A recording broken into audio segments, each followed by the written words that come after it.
Some disturbing, and we warn you of that police video. A woman suspected of drunk driving ends up on the floor of a police station. How did she get there? The incident was caught on tape, but David Murray's back here now because it seems that a key portion of the tape is missing. David? Yeah, it's a classic case of he said, she said, Diane. But as you mentioned, it all comes down to what's on the tape, or more importantly, what's not there. And we want to warn you this morning that the video is really quite tough to watch.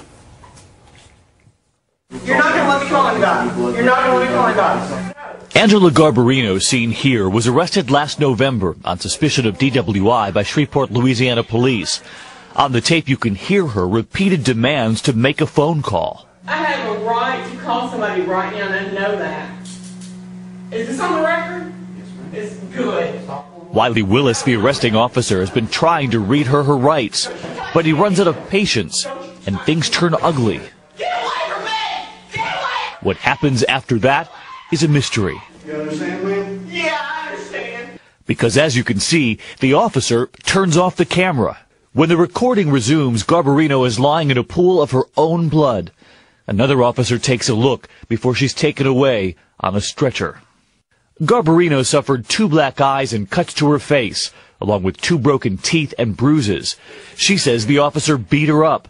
Willis was fired, but a statement from his attorney says he turned off the tape, quote, in accordance with normal practice, and added the suspect tried to leave the room. In the process of stopping her, she fell and injured herself. Experts who reviewed the footage say at the very least the officer should have called for female backup. I think you have a situation here where the arrested person is refusing to cooperate and the police officer apparently overreacting. And you can see this morning why so many people are reacting to this. Police decided not to file criminal charges against the officer, saying no one knows for sure what happened because the tape was off. Garbarino faces trial and charges of DWI, hit and run driving, and reckless driving, and she denies those charges. Meantime, the officer is appealing his firing.